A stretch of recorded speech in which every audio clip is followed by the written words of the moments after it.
जय भारत सम्मानित साथियों, आज एक और खास विषय पर चर्चा करने के लिए आप सभी लोगों के बीच में उपस्थित हुआ हूं। साथियों, पिछले 4 दशक से भारतवर्ष में जो भी सरकारें आती हैं, फिर चाहे वो स्टेट लेवल की हों या सेंट्रल लेवल की हों, उनकी जो कार्यशैली है, उस कार्यशैली से ऐसा आभास होता है कि भारतवर्ष की समस्त समस्याएं इन सरकारों की संतानों की भांति हों। जिस तरीके से एक नवदंपति अपनी संतानों को जन्म देता है, फिर बड़े ही लाड और प्यार के साथ उसका पालन पोषण करता है, उसकी सारी जरूरतें पूरा करता है, उसकी परवरिश करता है, इस उम्मीद में कि आने वाले समय में मुझे उस संतानों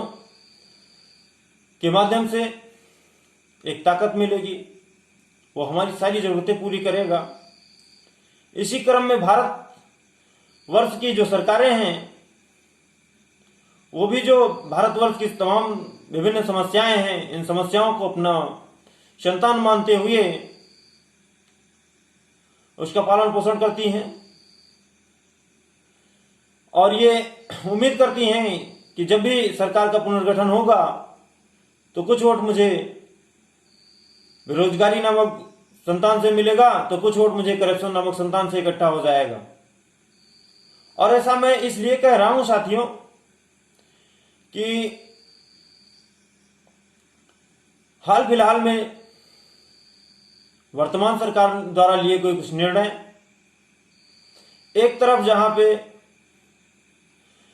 पूरा देश कोरोना जैसे वैश्विक महामारी से जूझ रहा है, लोगों के पास खाने पीने की भी समस्याएं हैं, 2 जून की रोटी इकट्ठा करना, 4 पैसे का काम धंधे की इकट्ठा करना, जिससे विभिन्न प्रकार की समस्याएं लोगों के सामने हैं, जिस समस्या से लोग जूझ रहे हैं, उनके पास अच्छी फैसिलिटीज, मेडिकल फैसिलिटीज उपलब्ध नहीं है। मेडिकल डिपार्टमेंट में जो कर्मचारी हैं उनको अच्छे इक्विपमेंट्स उपलब्ध नहीं है, मेडिकल की अच्छी सर्विसेज उपलब्ध नहीं है, जिसपे ध्यान देने के बजाय इन सरकारों का जो ध्यान है वो समाज से ज्यादा पैसे निकालने पर है। और मैं इसलिए कह रहा हूं कि इनके द्वारा लिए गए कुछ हाल फिलहाल के जो निर्णय हैं, उस निर्णय से इनकी जो ये नीतियां हैं वो स्पष्ट होती हैं। जैसे कि पिछले 5 महीने से प्री नर्सरी से लेकर के यूनिवर्सिटी लेवल तक की सभी एजुकेशनल इंस्टीट्यूशंस बंद चल रहे हों, फिर भी इसी दौरान 9th, 10th, 11th, 12th के रजिस्ट्रेशन फीस के लिए इनका डेट देना और वो फीस का कलेक्शन करवाना, ये मानसिकता को दर्शाता है कि समाज से सरकार को विशेष कोई मतलब नहीं है, सिर्फ उसको धन अर्जन से मतलब है। ऐसे भी बहुत सारे डिसीजंस हैं, जैसे कि सैटरडे संडे लॉकडाउन करना, ये भी कहीं ना कहीं ये चीज दर्शाता है कि अधिकतर कार्यालय दफ्तर सैटरडे संडे में सरकारी बंद रहते हैं, जिससे किसी भी प्रकार का सोर्स ऑफ इनकम सरकार का नहीं होता है। प्राइवेट सेक्टर्स खुले रहते हैं, तो क्यों ना प्राइवेट सेक्टर्स को भी बंद कर दिया जाए,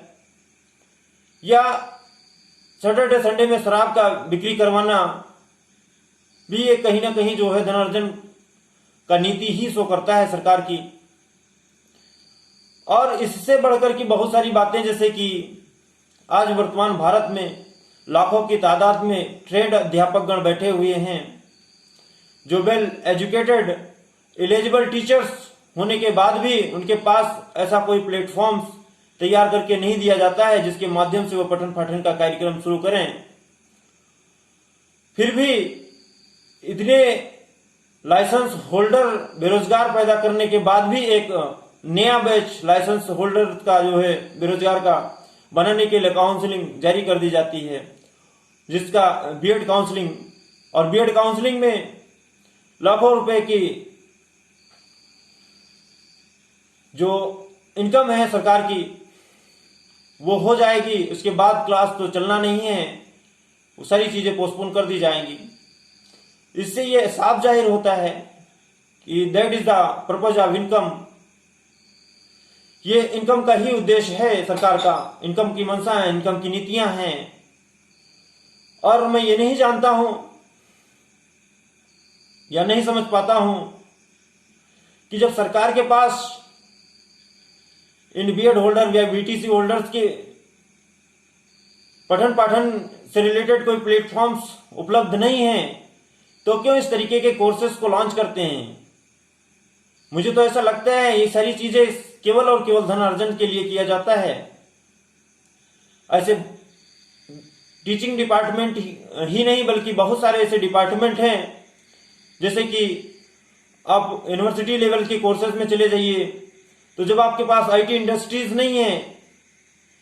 ऐसा कोई जो है प्लेटफॉर्म्स आपके पास नहीं है, तो आप आईटी से रिलेटेड इंजीनियर्स क्यों तैयार करते हैं। या बिजनेस एडमिनिस्ट्रेशन में चले जाइए, तो बीबीए एमबीए का क्या मतलब निकलता है, जब आपके पास ऐसा कोई जो है मार्केट नहीं है, इस टाइप का कोई जो है आपके पास प्लान प्रोजेक्ट्स नहीं है। तो क्या 3 साल और 4 साल यूथ जनरेशन का बर्बाद करने के लिए, ऊपर से 3-4 लाख रुपए बर्बाद करने के लिए इन सारे कोर्सेज को करवाए जाते हैं। ये मैं नहीं, ये पूरा यूथ जनरेशन भारतवर्ष का पूछना चाहिए सरकार से कि क्या सरकारें इसीलिए बनती हैं। आज जो समय चल रहा है, इस समय में एक एक रुपए लोगों के लिए पहाड़ जैसे होते जा रहे हैं, और इस दौरान लोगों को रजिस्ट्रेशन फीस जमा करना, काउंसलिंग फीस जमा करना, जैसे विभिन्न प्रकार के जो इनकम सोर्स ऑफ गवर्नमेंट का है, उस इनकम को क्या स्थगित नहीं किया जा सकता था।